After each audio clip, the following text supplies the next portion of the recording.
bersyukur hari ini kita boleh bersama-sama kembali menyembah, memuji Tuhan, semua karena kasih karunia Tuhan. Amin.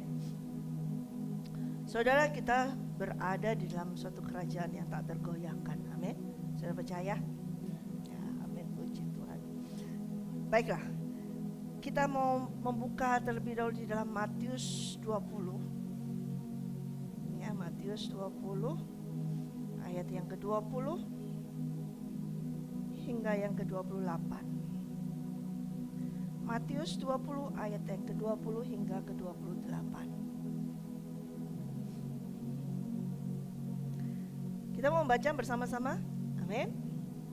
Oke, suara keras ya semuanya, bersama-sama, cuman sedikit ayatnya. Sudah menemukan? 1, 2, 3. Maka datanglah ibu anak-anak Zebedius serta anak-anaknya itu kepada Yesus, lalu sujud di hadapannya untuk meminta sesuatu kepadanya. Kata Yesus, "Apa yang kau kehendaki?" Jawabnya, "Berilah perintah supaya kedua anakku ini boleh duduk kelak di dalam kerajaanmu, yang seorang di sebelah kananmu dan yang seorang lagi di sebelah kirimu." Tetapi Yesus menjawab katanya, "Kamu tidak tahu apa yang kamu minta. Dapatkah kamu meminum cawan yang harus kuminum?" Kata mereka kepadanya, "Kami dapat." Yesus berkata kepada mereka, "Cawanku memang akan kamu minum, tetapi hal duduk di sebelah kananku atau di sebelah kiriku, aku tidak berhak memberikannya. Itu akan diberikannya kepada orang-orang bagi siapa Bapakku telah menyediakannya." Mendengar itu, marahlah ke-10 murid yang lain kepada kedua saudara itu. Tetapi Yesus memanggil mereka lalu berkata, "Kamu tahu bahwa pemerintah-pemerintah bangsa-bangsa memerintah rakyatnya dengan tangan besi, dan pembesar-pembesar menjalankan kuasanya dengan keras atas mereka. Tidaklah demikian di antara kamu. Barang siapa ingin menjadi besar di antara kamu, hendaklah ia menjadi pelayanmu. Dan barang siapa ingin menjadi terkemuka di antara kamu, hendaklah ia menjadi hambamu. Sama seperti Anak Manusia datang bukan untuk dilayani, melainkan untuk melayani dan untuk memberikan nyawanya menjadi tebusan bagi banyak orang." Katakan amin. Tadi kita menyanyikan Yesus terlebih besar di dalam kita. Yesus lebih besar, paling besar, amin. Tetapi di sini Yesus juga katakan, barang siapa mau menjadi yang terbesar, menjadi lebih besar, hendaklah ia menjadi apa? Pelayanmu. Seperti dia, Anak Manusia, datang bukan untuk dilayani, tapi untuk melayani. Kalau tadi kita nyanyi dan kita mengaminkan dan kita mengakui bahwa Yesuslah yang terbesar di dalam kita, katakan amin. Dia telah melayani kita terlebih dahulu. Yang terbesar itu malah mau melayani. Karena itulah sistem kerajaan daripada kerajaan yang tak tergoncangkan.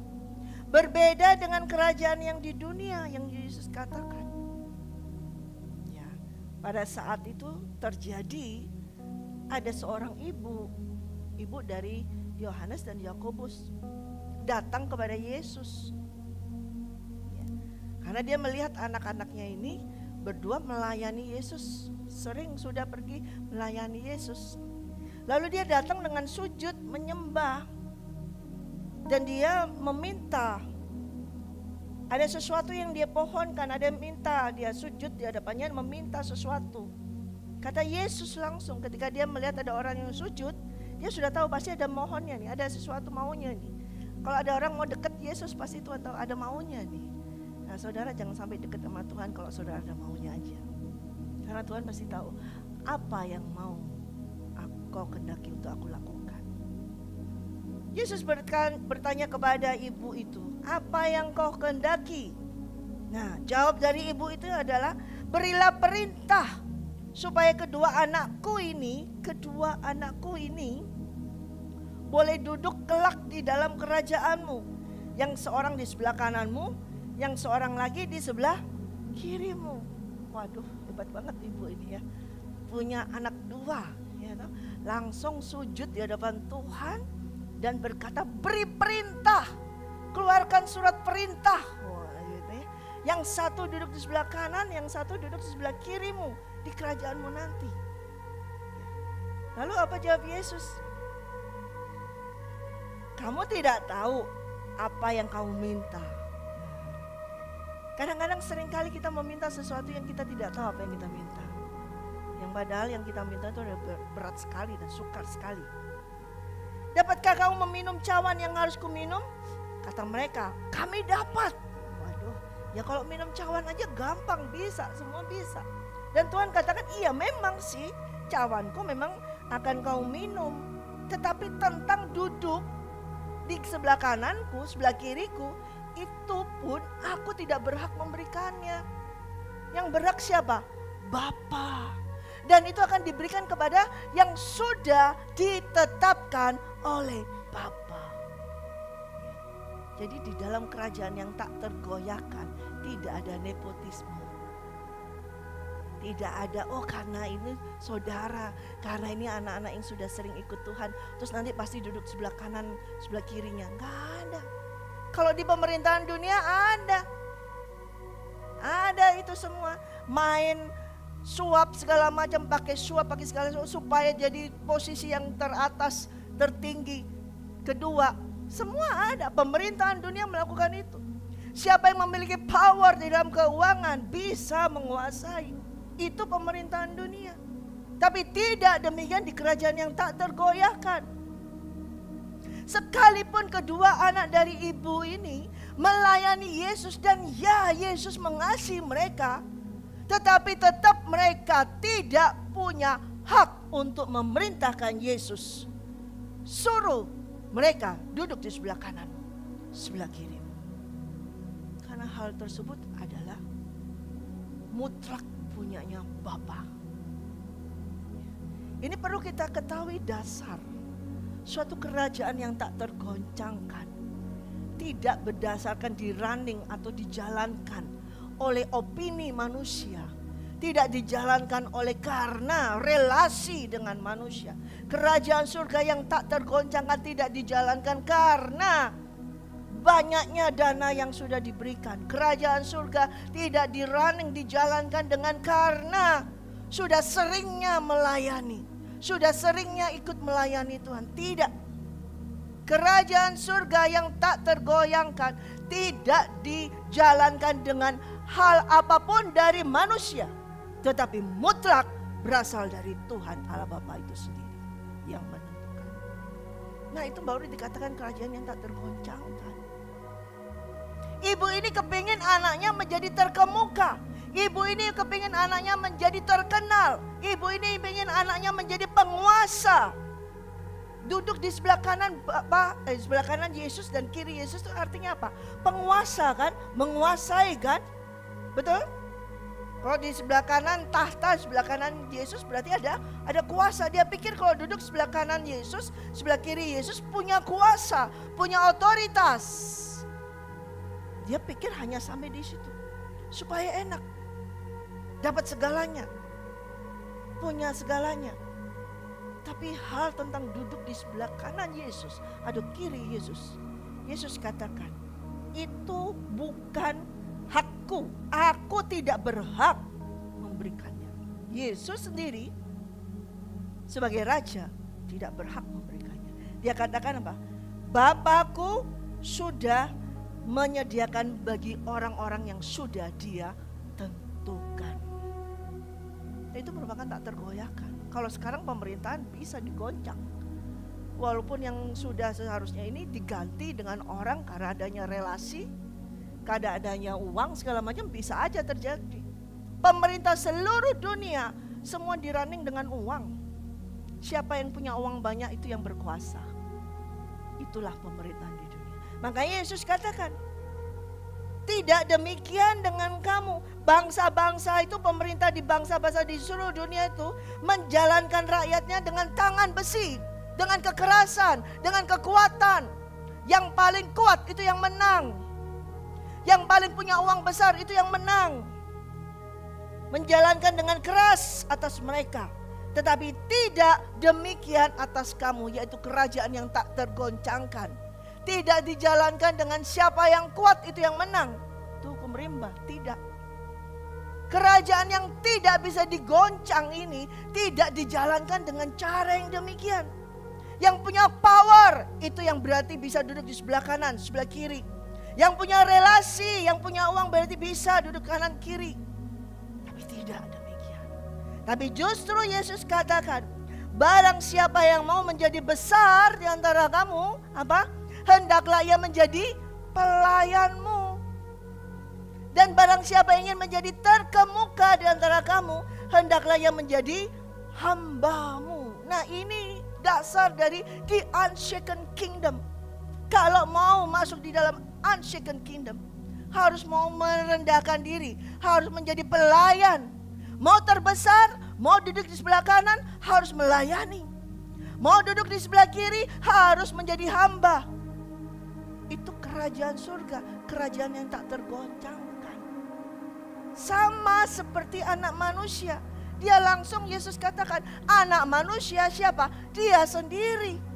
Dia datang bukan untuk dilayani, tapi justru untuk melayani. Oleh karena itu, oleh Bapa Yesus Kristus, anak manusia ini ditinggikan. Dan dia melebihi dari segala malaikat posisinya. Dan duduk di atas tahta yang tinggi. Karena apa? Dia mau melayani. Dia mau merendahkan hatinya, merendahkan dirinya, bahkan menyerahkan nyawanya, bahkan untuk apa tadi di sini katakan, memberikan nyawanya menjadi apa? Tebusan bagi banyak orang. Bukan hanya harta yang dia berikan, tapi nyawanya dia berikan untuk menjadi tebusan banyak orang, untuk menebus orang banyak. Kerajaan yang tak tergoncangkan. Dasarnya bukan dengan materi, bukan dengan kekuasaan, tetapi dengan roh Allah yang maha tinggi. Yesus menyatakan ini kepada murid-murid pada saat itu yang mungkin di antara mereka itu ada persaingan. Ada yang kepingin menjadi lebih nonjol. Dari 12 murid semua itu mau saingan semua. Yang dekat sama Yesus yang mana. Lalu ada ibu yang berkata, ini kan anakku yang sering dekat sama kamu, sering mengikutimu. Perintahkan, berikan surat perintah. Permohonannya bukan dengan mohon, dengan hormat mohon ya Tuhan. Tidak. Perintahkan. Tuh. Ya, tidak tahu ini ibu, saya harap tidak ada ibu di sini seperti itu ya. Keluarkan surat perintah, katanya seperti itu ya. Supaya dia duduk sebelah kananmu, sebelah kirimu. Tidak saudara. Kalau kita berada di dalam kerajaan yang tak tergoncangkan, dasarnya bukan sistem pemerintahan di dunia. Pemerintahan di dunia adalah kekuatan. Keuangan yang kuat. Materi, relasi yang kuat, koneksi. Itu semua. Tetapi di dalam kerajaan yang tak tergoyahkan adalah apa? Serve, melayani, menjadi hamba, menjadi yang paling rendah. Kalau mau jadi yang terbesar harus mau jadi yang paling rendah. Dunia mana mau? Kau bisa sudah jadi yang atas, jadi presiden, mana mau melayani di bawah? Gak mau. Tapi Tuhan Raja kita, Yesus Kristus Raja kita, dia datang untuk melayani. Amin. Ini sebagai suatu contoh, teladan bagi kita. Kalau kita mau masuk dalam kerajaan surga, harus mau turun, harus mau rendah, harus mau di posisi yang paling bawah, di posisi yang paling tidak enak. Baru saudara nanti akan diangkat oleh Tuhan. Tadi kita menyanyikan bahwa tangannya akan mengangkat kita tinggi. Berarti kita harus berada di posisi yang rendah, baru bisa diangkat di tempat yang tinggi. Dan memang demikianlah sistem dari kerajaan yang tak tergoncangkan. Yesus mengajarkan terus tentang hal ini kepada murid-muridnya, supaya tidak ada persaingan, supaya tidak merasa dirinya paling hebat. Si A paling hebat, si C paling hebat, si B paling hebat. Semua merasa paling hebat karena bisa ini, bisa ini. Tapi Yesus katakan, siapa mau yang menjadi terbesar, layani semuanya. Saling melayani, saling merendahkan. Menjadi hamba, bahkan harus menjadi hamba. Di antara kamu yang ingin menjadi terkemuka, hendaklah ia menjadi hambamu. Amin. Saudara. Dan anak manusia di sini menyerahkan nyawanya menjadi tebusan bagi banyak orang. Di unshaken kingdom ada dasar lagi. Dasarnya adalah bahwa tentang Yesus Kristus itu sendiri. Anak manusia ini yang mau melayani, yang memberikan nyawanya bagi tebusan banyak orang, itulah kerajaan yang tak tergoncangkan. Ketika Musa dipanggil Tuhan, ketika Musa dipanggil Tuhan dari istana Fir'aun, kemudian dia pergi ke padang gurun, dan ketika dia mengembalakan domba, kemudian dia menuju ke suatu semak belukar yang bisa terbakar tetapi tidak terbakar. Terbakar tapi tidak terbakar. Dia mulai mendekati dan melihat, kok bisa ya? Ada api tetapi kok tidak terbakar. Dan disitulah ada suara. Kita buka yuk di dalam Kejadian. Ya, ada suara. Keluaran 3. Keluaran 3 ayat 14.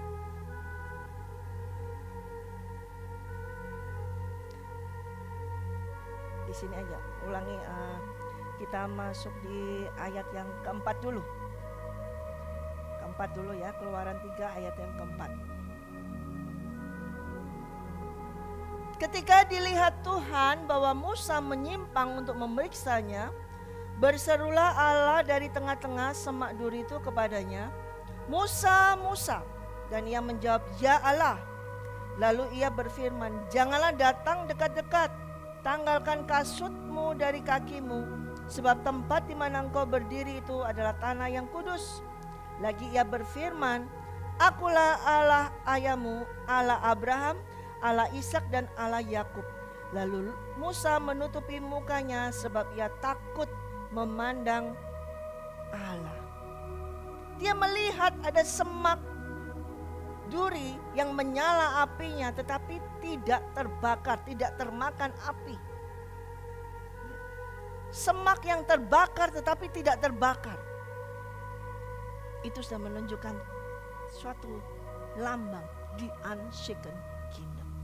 Terbakar tetapi tidak terbakar. Ada api tetapi tidak terbakar. Dia mulai melihat siapa itu, dan ada suara, akulah Allah ayahmu, Allah Abraham, Allah Ishak dan Allah Yakub. Lalu Musa menutupinya. Nah saudara, Musa ini tidak mengenal Allah.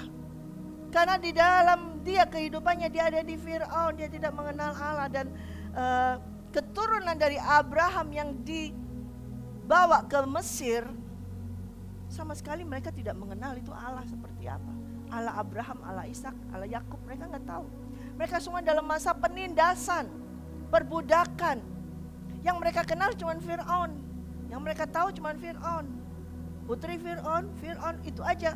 Sehingga ketika saat itu Musa baru mengenal kembali Allah Abraham, baru mengenal kembali kerajaan di unshaken ini, baru mengenal kembali. Yang selama ini dia kenalnya kerajaan Mesir, kerajaan Fir'aun, yang begitu perlakuannya kepada orang-orang, dia kenal itu. Tapi dia baru mengenal kembali kerajaan yang tak tergoncangkan ketika dia ada di padang gurun. Ketika dia melihat ada semak, nyala api tetapi tak terbakar. Dan dia mulai mendekat, kok aneh. Dan di situ suara Tuhan berkata, jangan dekat. Akulah Allah Abraham, Allah Ishak, Allah Yakub. Di situ baru bertemu kembali perjumpaan Musa dengan Tuhan. Dia baru melihat lagi, dia baru mengenalkan, oh ini kerajaan yang tak tergoncangkan. Selama ini dia melihat itu kerajaan Mesir. Dia pikir itu kerajaan yang paling solid, kerajaan paling hebat. Karena dia lari dari kerajaan itu. Dia ketakutan lari karena dia membunuh orang Mesir. Dia pikir itu kerajaan satu-satunya yang paling hebat. Tapi ternyata dia menemukan, dia tahu kembali. Lebih lagi ada kerajaan yang tak tergoncangkan. Yaitu kerajaan surga. Dan dia diutus oleh Tuhan. Kita lihat di ayat yang ke-14. Firman Allah kepada Musa, Aku adalah aku. Lagi firmannya, beginilah kau katakan kepada orang Israel itu, Akulah aku telah mengutus aku kepadamu. Musa mendapat pengutusan dari Tuhan. Setelah dia melihat mengalami perjumpaan dan kerajaan yang tak tergoncangkan itu. Sekarang Musa dari pihak kerajaan yang tak tergoncangkan itu harus kembali kepada bangsa Mesir, bangsa Israel yang di Mesir. Untuk membebaskan mereka dari kerajaan yang Musa lihat besar sekali. Saat itu dia melihat kerajaan Mesir memang besar. Kekuatannya, kereta kudanya, canggih semua. Pada saat itu ya canggihnya. Lalu dia sekarang diutus oleh kerajaan yang tak tergoncangkan. Untuk kembali lagi ke Mesir, membebaskan bangsa Israel. Lalu dia bertanya, kalau aku kembali ke sana, bangsa Israel itu yang tidak tahu tentang engkau, tidak mengenal engkau. Karena mereka itu adalah keturunan yang keempat dari Abraham. Yang sama sekali sudah tidak mengenal Allah Abraham, Ishak dan Yakub. Karena mereka begitu banyak di situ dewa-dewa di bangsa Mesir itu. Sudah lupa kayak gimana cara mereka beribadah. Sudah tak ada ibadah lagi. Lalu bicara apa aku? Harus nyampaikan apa? Aku diutus oleh siapa? Siapa aku? Dari mana aku? Bagaimana aku bisa muncul sebagai seorang pemimpin? Lalu berkata, ayo ikut aku. Kita mau pergi dibebaskan. Siapa yang mengutus aku? Dan Tuhan mulai katakan tentang keilahiannya dia. Dia menyatakan kepada Musa, aku adalah kerajaan yang tak tergoncangkan. Ketika dia berkata, I am who I am. Aku adalah aku. Itu kerajaan yang tak tergoncangkan. Di situ Musa mulai tahu dan dia percaya. Dia kembali selanjutnya. Yaitu ketika dia berkata, akulah aku yang mengutus aku kepadamu. Saudara, sebetulnya saya sudah pernah menyampaikan hal ini kepada saudara, nggak tahu, sekitar 4 tahun yang lalu mungkin. Ya. Tentang I am who I am. Aku adalah aku. Itu adalah fondasi, landasan dasar dari kerajaan yang tak tergoyahkan, yaitu raja itu sendiri. Siapa rajanya? Ini kita harus kenal, kita harus tahu. Raja dari kerajaan yang tak tergoyahkan itu adalah aku. I am who I am. Itu enggak ada lagi. Namanya siapa? I am who I am. Musa tanya, kalau aku ditanya namamu siapa? Jawab aja, aku adalah aku. I am who I am, tidak tergoncangkan. Kita harus tahu. Mungkin kita lupa kalau kita ini berada di dalam kerajaan yang tak tergoncangkan. Perlu diketahui, nomor 1, rajanya siapa? Karena raja itu adalah kerajaan itu sendiri, dan raja adalah pemerintahan daripada kerajaan itu sendiri. Kalau republik, demokrat, presiden, bukan pemerintahannya. Ada pemerintahan sendiri. Tetapi kerajaan, raja adalah pemerintahannya itu sendiri. Dan raja adalah kerajaannya itu sendiri. Segala sesuatu yang dilakukan raja, segala sesuatu yang ada di dalam pikiran raja, hati raja adalah pemerintahan itu dari kerajaan itu. Nah, ini penting sekali. Rajanya siapa? Makanya Musa tanya, namamu siapa? Tuhan hanya jawab, katakan aku adalah aku. I am who I am. Itu besar, saudara. Tadi yang kita nyanyi, Yesus terlebih besar, yaitu I am who I am. Itu besar sekali dan muatannya penuh sekali dan isinya penuh sekali. Cukup hanya disebut I am who I am. Itu ada semua kerajaan yang tak tergoncangkan, itu ada semuanya. Raja kita namanya cukup dikatakan I am who I am. Saya sudah sampaikan, aku adalah aku. Ketika dia berkata I am who I am and what I am, and I will be what I will be. Aku adalah aku. Kamu tidak perlu khawatir tentang apapun atau siapapun. Aku mampu menjaga apapun atau mengurus apapun. Siapapun yang kamu temui, apapun yang kamu butuhkan, akulah aku. Apakah aku memilikinya atau aku bisa mendapatkannya? Aku akan menjadi apa yang aku mau. Jika tidak ada, aku akan membuatnya, mengadakannya, bahkan menciptakannya. Akulah aku yang memiliki semuanya. Tidak hanya untuk sekarang, tetapi untuk selama-lamanya. Itu arti dari aku adalah aku. Jadi dia memiliki semuanya. Kalau enggak ada, dia bisa menciptakan. Dia bisa mendapatkan. Dia bisa mengatur semuanya. Dia bisa mengurusi semuanya. Itu ada di dalam I am who I am. Aku adalah aku. Waktu Musa ragu, bagaimana nanti kalau aku ditolak? Dari siapa yang mengutus aku? Tuhan cuma kan, aku adalah aku. Dari itu semua saya dapat revelation dari Tuhan. Isinya itu luar biasa seperti itu, saudara. Dan saat itu Musa kembali lagi. Tapi kita tidak akan bahas tentang Musa di sini. Tapi di dalam aku adalah aku. Yesus sendiri sudah menyampaikan siapa dia. Yesus sendiri sudah menyampaikan siapa tentang dia. Kita buka di dalam Yohanes 6. Di dalam siapa dia itu, yaitu I am who I am. Siapakah dia? Dia menyatakan satu yang menjadi dasar fondasi daripada kerajaan yang tak tergoncangkan adalah rajanya itu sendiri. Dan kita tahu siapa dia. Yohanes 6 ayat 35. Kata Yesus kepada mereka, akulah roti hidup. Barang siapa datang kepadaku, ia tidak akan lapar lagi. Dan barang siapa percaya kepadaku, ia tidak akan haus lagi. Yohanes 6 ayat 35. Mari kita baca bersama-sama. 1, 2, 3. Akulah roti hidup. Barang siapa datang kepadaku, ia tidak akan lapar lagi. Dan barang siapa percaya kepadaku, ia tidak akan haus lagi. Yesus menyatakan dirinya, akulah roti hidup itu. Ketika Musa, balik lagi, Keluaran. Ketika Musa sudah keluar dari Mesir, ketika Musa sudah keluar dari Mesir di dalam Keluaran 16, bangsa Israel ada di padang gurun, mereka kelaparan.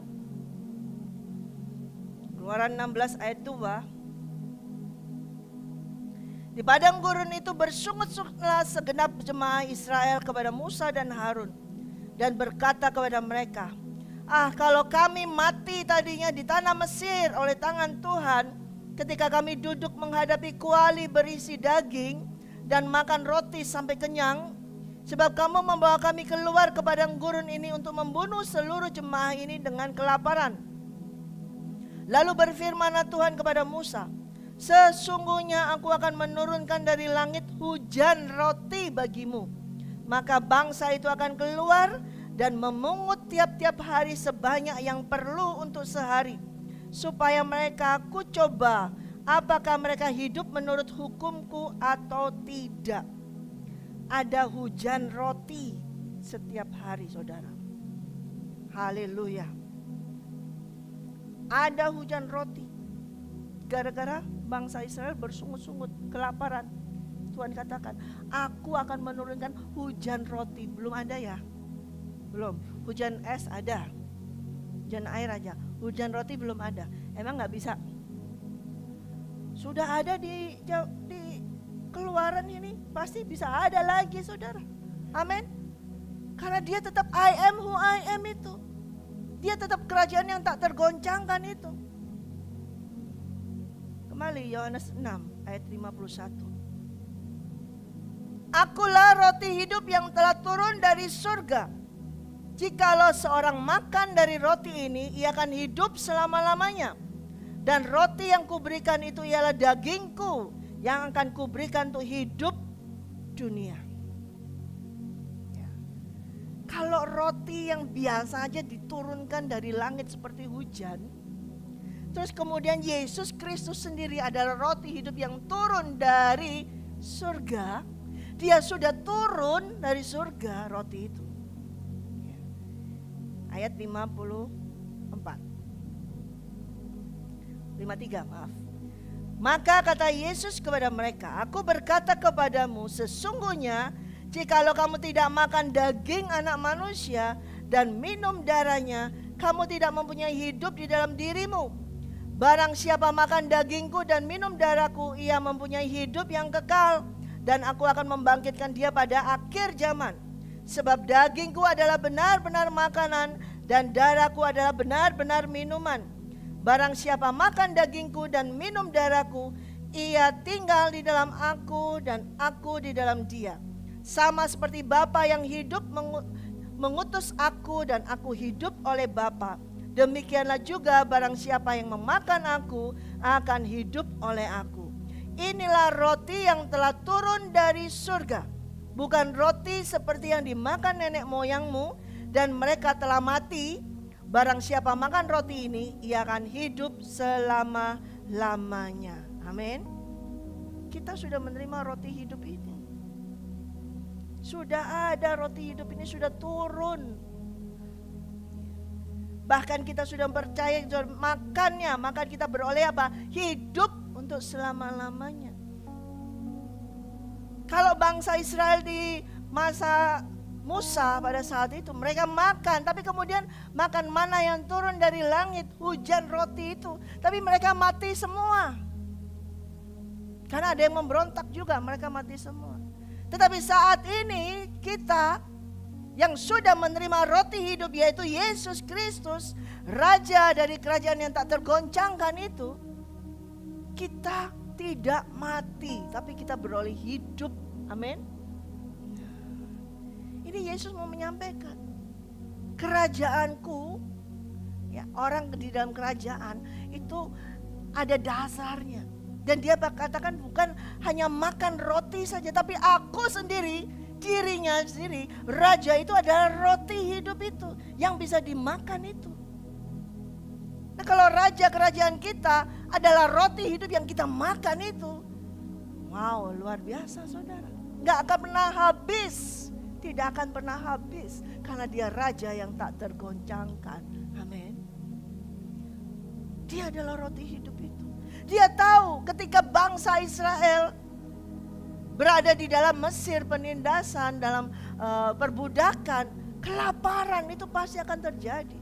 Dan di dalam kehidupan manusia pasti akan ada masalah kelaparan, itu pasti ada. Makanya dia nomor satu, dia katakan dia sendiri adalah roti hidup itu. Kita akan mengalami kelaparan. Tapi kalau engkau makan dari daging, yaitu tubuh Yesus Kristus, roti hidup ini, maka kita tidak akan mengalami kelaparan, saudara. Dan saudara sudah memilikinya. Dan itu sudah turun. Karena benar-benar daging Yesus Kristus, sebab dia kata, sebab dagingku adalah benar-benar makanan, dan darahku adalah benar-benar minuman. Kebutuhan daripada kita, Tuhan tahu nomor satu adalah makanan. Dan dia sudah memberikan dirinya, aku adalah roti hidup itu. Aku sendiri ini adalah roti hidup yang turun dari surga. Yang dia berikan, dia bagi-bagikan, dia pecahkan semuanya. Untuk semua orang yang percaya kepadanya, memakannya dan beroleh hidup. Amin. Dia menyatakan di sini bahwa ini loh aku raja. Inilah kerajaanku yang tak tergoyahkan. Sekarang mana ada raja yang berani, pemimpin pemerintah di mana bisa berani, akulah roti hidup, makanlah aku. Ada yang berani berkata demikian? Gak akan ada pemimpin satupun di seluruh dunia yang berani berkata, akulah roti hidup. Gak akan ada berani. Kalau dia minta bawa ke sini roti, bisa aja dia bisa bicara seperti itu. Tapi ketika dia berkata, akulah roti hidup, barang siapa datang kepadaku, ia tidak lapar lagi. Dan barang siapa percaya kepadaku, ia tidak haus lagi. Tidak ada yang berani berkata demikian selain daripada Raja kita, Yesus Kristus, the unshaken kingdom. Amin. Tidak ada raja yang berani berkata demikian. Oleh karena itu kalau kita tahu bahwa Raja kita aja berani berkata demikian, Raja kita menyatakan bahwa dialah roti hidup itu. Lalu kenapa kita takut ketika menghadapi masalah tentang kelaparan? Kenapa kita takut ketika ada bahan makanan yang sudah mulai menipis? Kenapa kita takut? Kita masuk di dalam kerajaan yang tak tergoncangkan. Raja kita sendiri sudah memberikan dirinya menjadi roti hidup itu bagi kita. Ini yang terpenting, saudara.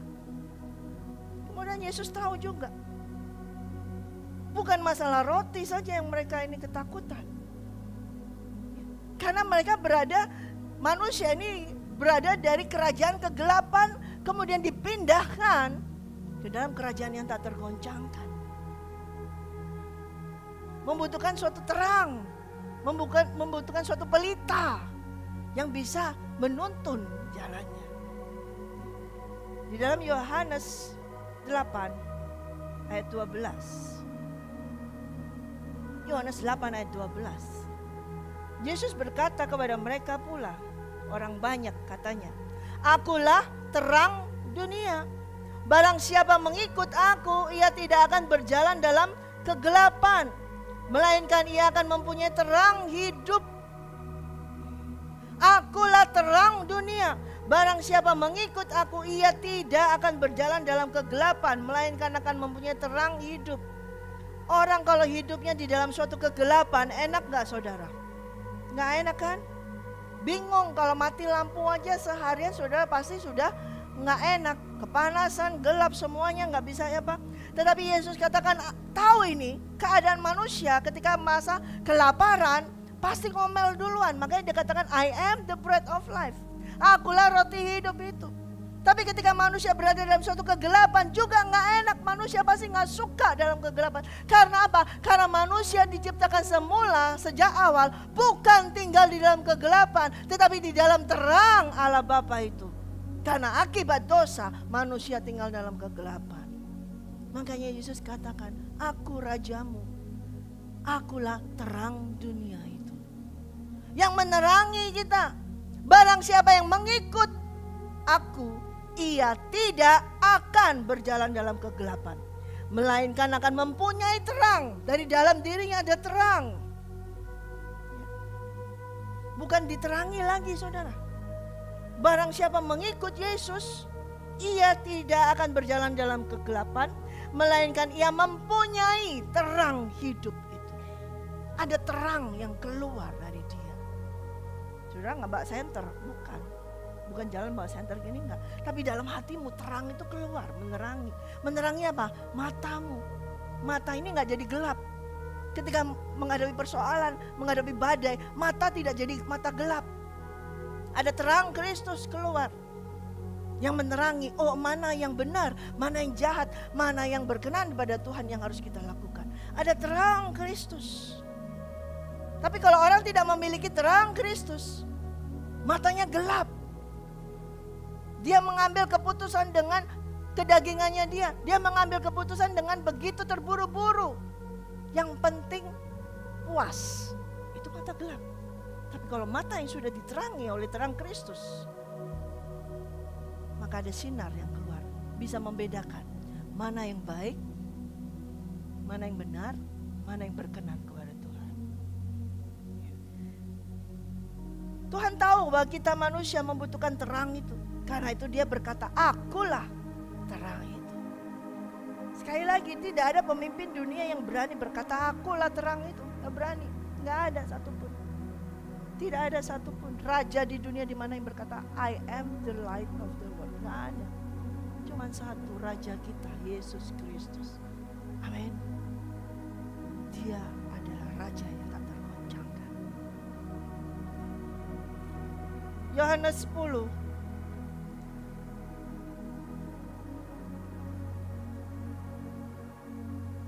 ayat 7.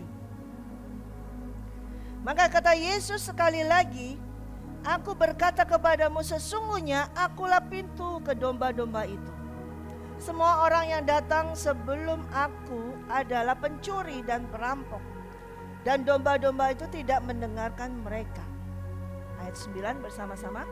Akulah pintu, barang siapa masuk melalui aku, ia akan selamat, dan ia akan masuk dan keluar dan menemukan padang rumput. Sekali lagi, akulah pintu, barang siapa masuk melalui aku, ia akan selamat, dan ia akan masuk dan keluar dan menemukan padang rumput.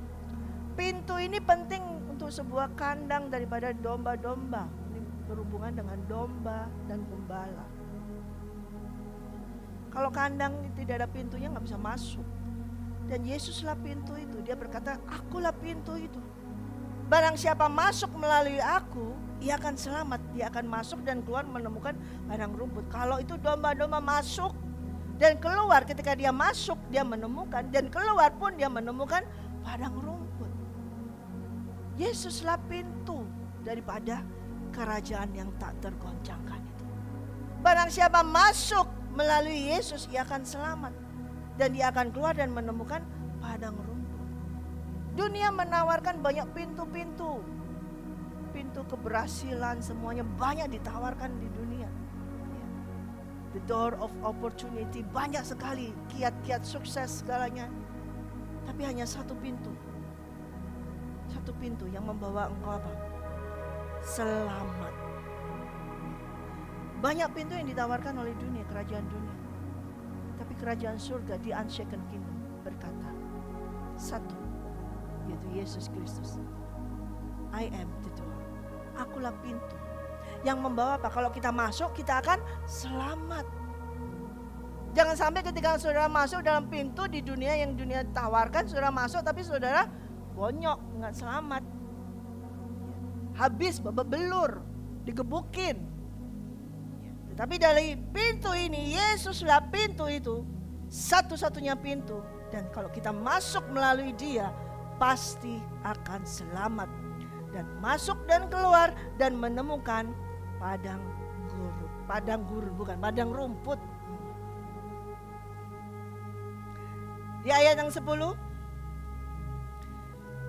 pencuri datang hanya untuk mencuri dan membunuh dan membinasakan.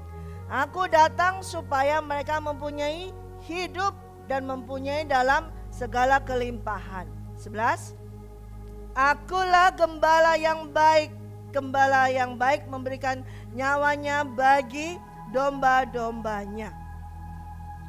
Sedangkan seorang upahan yang bukan gembala dan yang bukan pemilik domba-domba itu sendiri, ketika melihat serigala datang, meninggalkan domba-domba itu lalu lari, sehingga serigala itu menerkam dan mencerai-beraikan domba-domba itu. Dia berkata, akulah gembala yang baik. Gembala yang baik memberikan nyawanya bagi domba-dombanya. Tuhan berkata, I am the good shepherd. Gembala yang baik itu menyerahkan nyawanya. Cuma satu gembala yang baik, saudara. Amin. Gembala banyak gembala. Tapi gembala yang baik cuma satu. Karena gembala yang baik ini malah justru menyerahkan nyawanya untuk domba-dombanya. Tapi kalau gembala-gembala yang ada di dunia malah mengambil semuanya untuk dia sendiri. menindas domba-dombanya, mengambil segala yang dimiliki domba-dombanya, tidak diberikan, tidak menyerahkan nyawanya, malah kalau bisa ngambil semua harta daripada domba-dombanya. Itu gembala yang di dunia. Tapi hanya satu gembala yang baik, yaitu Yesus Kristus. Daud sendiri juga mengakui hal tersebut ketika dia berkata, Tuhanlah gembalaku. Gembala yang baik itu menyerahkan segala nyawanya semuanya untuk apa? Domba-dombanya. Coba kita baca Mazmur 23. Inilah gembala yang baik itu, yaitu Yesus Kristus. Mazmur 23 ayat 1 sampai 6. Ya, sama-sama. 1, 2, 3. Tuhan adalah gembalaku, takkan kekurangan aku. Ia membaringkan aku di padang yang berumput hijau, yang membimbing aku ke air yang tenang, yang menyegarkan jiwaku. Oke, maaf saya salah. Kita ulang lagi ya. Mulai 1, 2, 3. Tuhan adalah gembalaku, takkan kekurangan aku. Ia membaringkan aku di padang yang berumput hijau. Ia membimbing aku ke air yang tenang. Ia menyegarkan jiwaku. Ia menuntun aku di jalan yang benar oleh karena namanya. Sekalipun aku berjalan dalam lembah kekelaman, aku tidak takut bahaya, sebab Engkau besertaku. Gadamu dan tongkatmu itulah yang menghibur aku. Engkau menyediakan hidangan bagiku di hadapan lawanku. Engkau mengurapi kepalaku dengan minyak, pialaku penuh melimpah. Kebajikan dan kemurahan belaka akan mengikuti aku. Seumur hidupku aku akan diam di dalam rumah Tuhan sepanjang masa. Itulah gembala yang baik, saudara. Dan hanya satu, yaitu Yesus Kristus. Dan dia berkata, akulah gembala yang baik. Kita bersyukur di dalam kerajaan yang tak tergoyahkan, tak tergoncangkan. Yesuslah gembala yang baik itu. Dialah raja itu juga. Dia membawa kita kemana? Ke air yang tenang, tidak membiarkan kita kekurangan. Ke rumput yang hijau, menyegarkan jiwa kita, menuntun kita ke jalan yang benar. Sekalipun kita harus tetap melewati lembah kekelaman, tapi kita tidak takut, karena dia selalu menyertai kita. Karena dia sebagai gembala tidak pernah dibiarkan kita. Tidak pernah kita dibiarkan. Seorang gembala pasti akan terus menggembalakan dombanya, akan terus membawa domba-dombanya itu melewati segala apapun. Bahkan ketika ia melihat serigala atau mara bahaya, tidak akan ditinggalkan. Tidak akan pernah ditinggalkan. Dan dia menyediakan hidangan bagi kita semua. Kita diurapi. Makanya dia berkata, I am the good shepherd. Kita bersyukur. Dimiliki, digembalakan oleh gembala yang luar biasa. Kemudian kita buka di dalam Yohanes 11.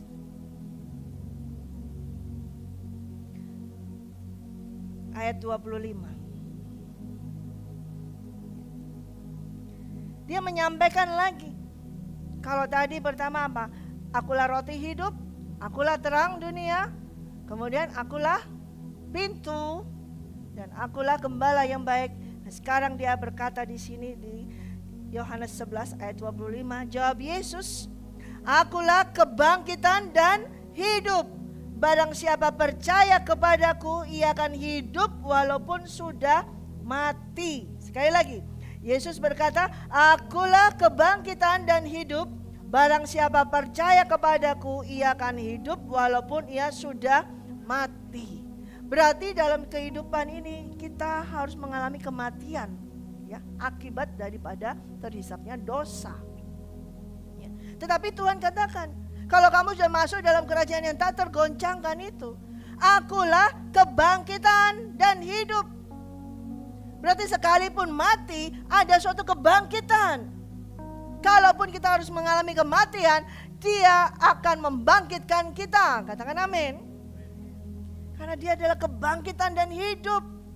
Dia sendiri bangkit dan hidup. Maka Dialah kebangkitan dan hidup itu. Sekalipun harus melewati kematian, tapi Dia adalah kebangkitan itu. Amin. Pada saat itu ketika Tuhan membangkitkan Lazarus, Dia menyampaikan kepada Marta yang mulai ragu-ragu, nggak percaya, bukan nggak percaya kayak gimana, ada keraguan dalam hatinya, dan Tuhan katakan, akulah kebangkitan dan hidup. Sekalipun dia sudah mati, dia bisa hidup. Lazarus pada saat itu sudah mati 4 hari. Tapi karena Yesus adalah kebangkitan dan hidup, dan Tuhan mau melalui kejadian Lazarus ini, nama Tuhan dipermuliakan supaya orang semua tahu siapa Yesus. Yesus adalah keilahiannya nyata di situ, bahwa Dia adalah kebangkitan dan hidup itu. Ketika Ia berkata, Lazarus, keluarlah, maka dia bangun berdiri, dan di situ lihat semua mata memandang Dia. Dia adalah kebangkitan dan hidup itu. Yaitu kerajaan yang tak tergoncangkan. Oleh karena itu Dia berkata kepada Petrus, di atas batu karang ini aku akan dirikan rumahku, gerejaku, yang tidak akan digoyahkan oleh maut. Maut pun tidak akan dapat menggoyahkannya. Kalau engkau tahu rajamu adalah kebangkitan dan hidup, maut tidak akan menggoncangkan kita. Maut tidak akan menggoyahkan kita. Kalau harus lewat kematian, kita punya raja kita, yaitu apa? Dialah kebangkitan dan hidup. Amin. Saudara percaya saudara mengalami kebangkitan? Amin. Karena raja kita adalah kebangkitan dan hidup itu. Tidak bisa digoncang. Nah, ini penting. Ketika orang dunia mulai goncang kalau bicara soal kematian, mulai takut.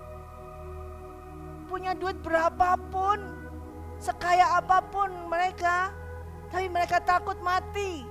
Mereka takut dengan maut. Mereka tidak takut dengan orang, tapi takut dengan maut. Tapi kalau kita tahu kita masuk dalam kerajaan yang tak tergoncangkan, kita tidak takut dengan maut, karena kita memiliki Yesus sebagai kebangkitan dan hidup. Amin. Beda kerajaan dunia dengan kerajaan surga. Mereka takut sekalipun mereka punya posisi yang menurut mereka aman semuanya, posisi baik semuanya. Tapi giliran masuk mati, kematian, sakit, penyakit, mereka takut semua. Karena mereka tidak memiliki raja yang berani berkata, aku adalah kebangkitan dan hidup. Tapi saudara dan saya memiliki raja ini. Katakan amin. Haleluya. Kemudian yang ke-7 ada di dalam ke-6 maksud saya. Yang ke-6 ada di Yohanes 14. Yohanes 14 ayat 6. Kata Yesus kepadanya, akulah jalan dan kebenaran dan hidup. Tidak ada seorang pun yang datang kepada Bapa kalau tidak melalui aku.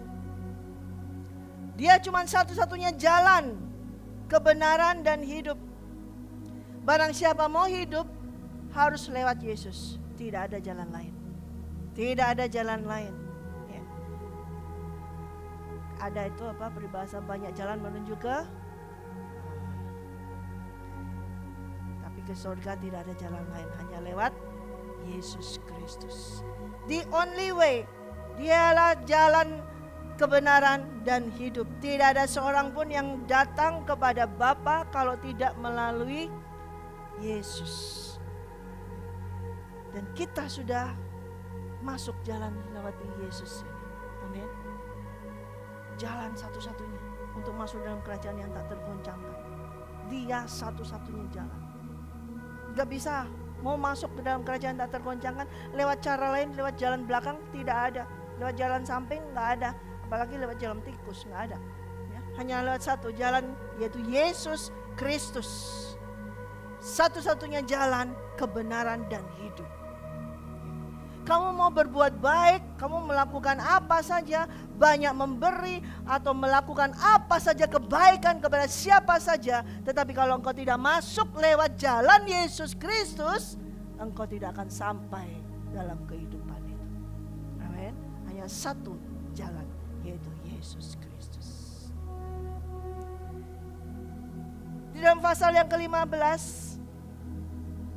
ayat yang pertama, Yesus menyampaikan tentang keilahiannya seluruhnya tadi, tentang I am who I am. Di situ dia sampaikan, akulah pokok anggur yang benar dan Bapakulah pengusahanya. Setiap ranting padaku yang tidak berbuah dipotongnya, dan setiap ranting yang berbuah dibersihkannya supaya ia lebih banyak berbuah. Coba baca bersama-sama, 1, 2, 3. Akulah pokok anggur yang benar dan Bapakulah pengusahanya. Setiap ranting padaku yang tidak berbuah dipotongnya, dan setiap ranting yang berbuah dibersihkannya supaya ia lebih banyak berbuah. Lanjut.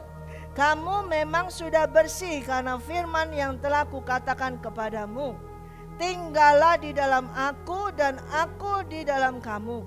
Sama seperti ranting tidak dapat berbuah dari dirinya sendiri kalau ia tidak tinggal pada pokok anggur. Demikian juga kamu tidak berbuah jikalau kamu tidak tinggal di dalam aku.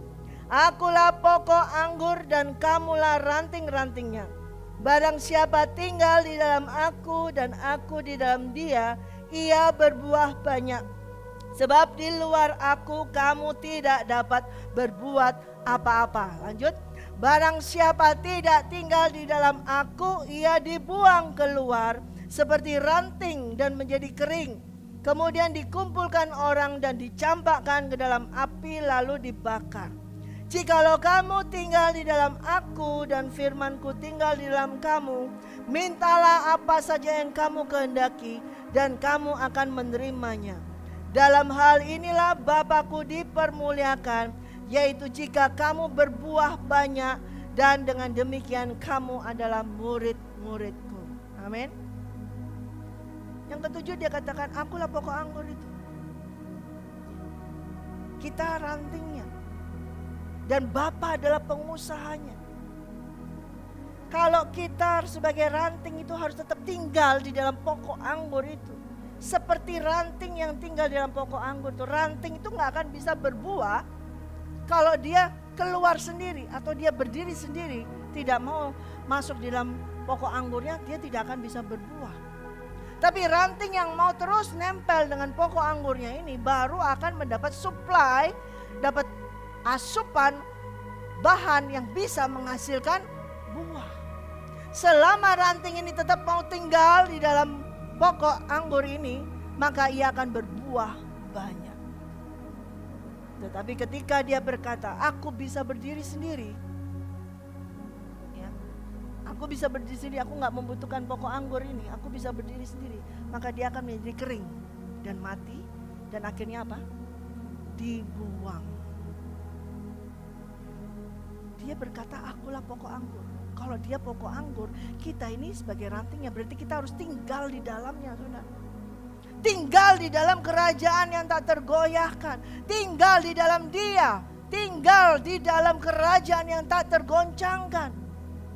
Bukan di luar, tapi tinggal. Masuk di dalamnya. Untuk masuk di dalam kerajaan yang tak tergoyahkan, saudara, mungkin bisa free. Memang free. Karena diberitakan kepada semua, barang siapa yang percaya kepada anaknya beroleh hidup yang kekal. Masuk. Tapi kalau untuk tinggal di dalamnya, saudara mesti bayar. Untuk masuk ke dalam kerajaan yang tak tergoyahkan, free, gak perlu bayar. Tapi untuk tinggal di dalam kerajaan yang tak tergoyahkan, saudara harus bayar. Bayarnya adalah semuanya. Cost you everything, bayar semuanya. Seluruh hidupmu harus tinggal di dalamnya. harus masuk di dalam Yesus. Nggak bisa cuman kakinya doang yang masuk dalam Yesus. Satu kaki yang masuk dalam Yesus, yang sebagian ini semua keluar. Tidak bisa. Harus semuanya tinggal di dalam Yesus. Nah itu bayar harga. Menyerahkan segalanya, memberikan segala yang dimiliki, semuanya masuk di dalam kerajaan yang tak tergoyahkan. Itu bayar harga. Masuk aja free. Untuk tinggal bayar dong. Saudara masuk hotel free, bebas. Kalau tinggal di dalam hotel bayar dong. Iya kan? Siapa yang melarang untuk masuk dalam hotel? Gak ada. Tapi kalau masuk kamar terus tinggal di situ, ya bayar dong. Demikian juga di dalam kerajaan surga, saudara. Saudara masuk aja gak apa-apa. Tapi saudara tidak bisa tinggal di dalam pokok anggur itu. Tidak akan bisa tinggal di dalam pokok anggur berarti tidak menghasilkan buah. Tidak ada hasil. Kalau engkau merasa cukup hanya untuk di luar saja, tidak perlu menghasilkan buah, ya saudara bisa seperti itu. Tetapi kalau saudara mau menghasilkan buah, saudara harus tinggal di dalamnya. Dan tinggal di dalamnya itu saudara harus diam. Namanya tinggal itu diam. Tinggallah di dalam aku dan aku di dalam kamu. Itu diam. Enggak acting sendiri, enggak bertingkah sendiri, enggak beraktivitas sendiri, semua diam. Diam. Ranting yang tetap tinggal di dalam pokok ini tetap dia diam. Dia tidak usaha sendiri, dia tidak melakukan hal-hal, melakukan keluar sendiri. Kalau dia keluar sendiri berarti dia mencabut, melepaskan diri daripada pokok anggur. Dia tidak akan menghasilkan apa-apa. Dan di sini saya suka sekali ketika Yesus katakan, akulah pokok anggur yang benar dan Bapakkulah pengusahanya. Saudara, saya bukan pengusaha, saya tidak punya usaha apa-apa. Saya tidak punya bisnis apa-apa, tidak punya usaha apa-apa. Tapi saya bersyukur Bapakku pengusahanya. Dan itu jauh lebih baik. Dia yang mengusahakan. Selama kita mau tetap tinggal di dalam pokok anggur ini. Bapa itulah pengusahanya. Saudara gak perlu jadi business woman, pengusaha. Tapi Bapamu yang di surga itulah pengusaha bagimu. Dia yang mengusahakan, dia yang mensuplai, dia memberikan asupan untuk engkau bisa menghasilkan buah. Selama engkau tetap tinggal di dalamnya. Nah tinggal di dalamnya ini bayar harga. Karena orang seringkali tidak mau tinggal diam. Orang mau jalan-jalan, gak mau tinggal diam. Waktu kapan itu pernah disampaikan Pak Budi, kalau tanaman itu nggak mau terus ditanam di satu pot, dicabut lagi besoknya, dicabut lagi, akhirnya tidak berakar. Bisa tumbuh nggak? Nggak bisa tumbuh, mati. Nah tinggal di dalam ini nggak bisa kalau cuma sehari, 2 hari, setahun, 2 tahun. Tinggal selama-lamanya di dalam Yesus Kristus.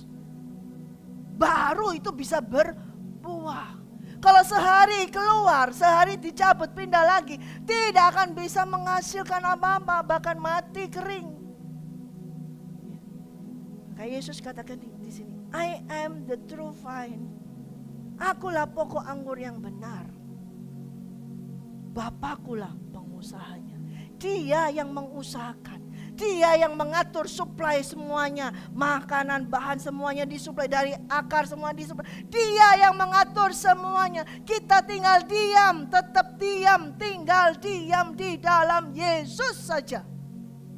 Amin. Itu baru engkau akan bisa menerima dan menghasilkan buah.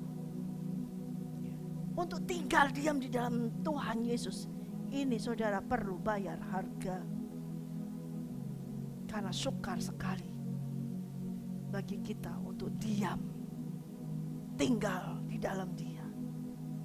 Jikalau kamu tinggal di dalam aku dan firman-Ku tinggal di dalam kamu, mintalah apa saja yang kamu kehendaki, kamu akan menerimanya.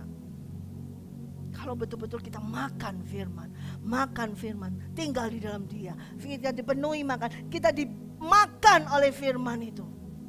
Maka yang keluar permintaan kita, ya dari firman-Nya Dia itu, pasti akan diberikannya.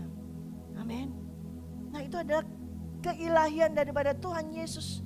Tentang Dia adalah kerajaan yang tak tergoncangkan. Aku adalah pokok anggur itu. Kamu hanya tinggal sebagai ranting di dalamku. Tapi ranting yang sudah menghasilkan buah pun tetap harus dibersihkan. Serahkan segalanya.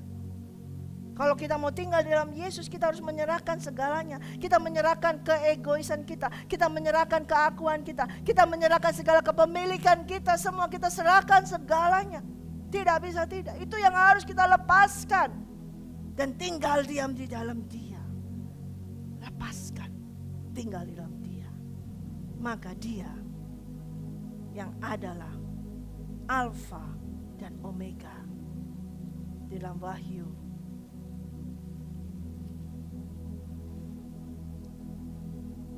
Wahyu 1 ayat 8. Aku adalah Alfa dan Omega, firman Tuhan Allah, yang ada dan yang sudah ada dan yang akan datang, yang maha kuasa. Kita lihat ayat 17. Ketika aku melihat Dia, tersungkurlah aku di depan kakinya, sama seperti orang yang mati.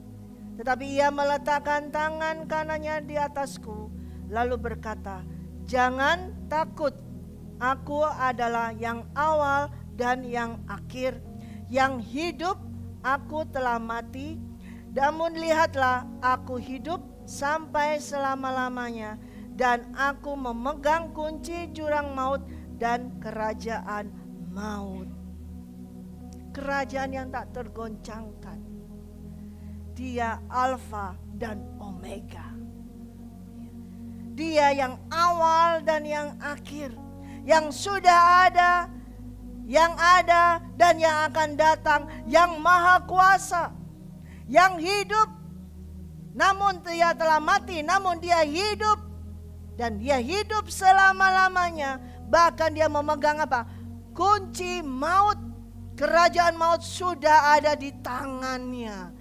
Jadi Dia adalah kerajaan yang tak tergoncangkan. Amin. Mau apa lagi saudara? Apa yang ditakutkan manusia seluruh dunia? Cuman mati kan? Maut kan? Mati. Tapi maut itu sudah di tangannya Tuhan Yesus Kristus. Dan Dia adalah Raja di atas segala raja. Alfa dan Omega. Jadi waktu kita ini sudah dikurung. Dia awal dan akhir. Artinya waktu hidup kita ini sudah dikurungnya. Kita sudah berada dalam kurungan waktunya. Kalau kita masuk di dalam the unshaken kingdom, berarti kita masuk di Alpha and Omega. Kita masuk dalam kurungan waktunya. Segala sesuatu dalam kehidupan kita sudah masuk dalam kurungan waktunya. Tidak akan bisa berubah waktunya selain daripada Dia itu sendiri.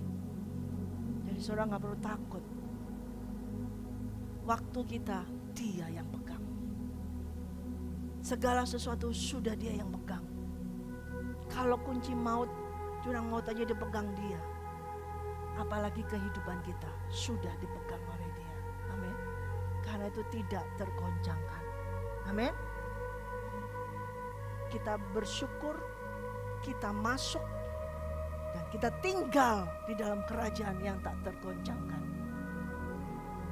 Di unshaken kingdom, yang rajanya adalah Yesus Kristus itu sendiri. Amin. Tapi harus bayar harga. Saudara tidak bisa tidak nomor harga, harus bayar harga. Harganya adalah serahkan segalanya. Segala sesuatu yang kau miliki, semuanya dari ujung rambut sampai ujung kaki, semuanya harus menjadi milik Raja itu. Sudah tidak ada lagi yang ini punya aku, sebagian punyamu Tuhan, ini punya aku, sebagian lagi punyamu. Tapi semuanya harus menjadi milik daripada Raja di atas segala raja, yaitu Yesus Kristus. Maka kita masuk dan berada di kerajaan yang tak tergoncangkan. Dunia mau goncang model apapun, bumi mau goncang, kalau kita sudah menyerahkan segalanya kepada Tuhan Raja kita, apa yang membuat kita goncang? Tuhan adalah Raja kita. Apa yang bisa dilakukan manusia kalau kita masuk di dalam Dia? Amin. Mari saudara. Saudara tahu ini, dalam kehidupan kita hari-hari akhir ini. Mungkin saudara akan mengalami goncangan, goyang. Tetapi saudara jangan hanya sekedar masuk aja dalam kerajaan yang tak tergoncangkan, tapi saudara harus tinggal di dalam kerajaan yang tak tergoncangkan. Serahkan segalanya, berikan segalanya, apapun pikiranmu, perasaanmu, keinginanmu, semuanya harus menjadi milik Kristus. Dari ujung rambut sampai ujung kaki, semua adalah milik Dia. Dengan demikian, engkau tidak akan tergoncangkan oleh apapun juga. Amin. Saudara berkati itu.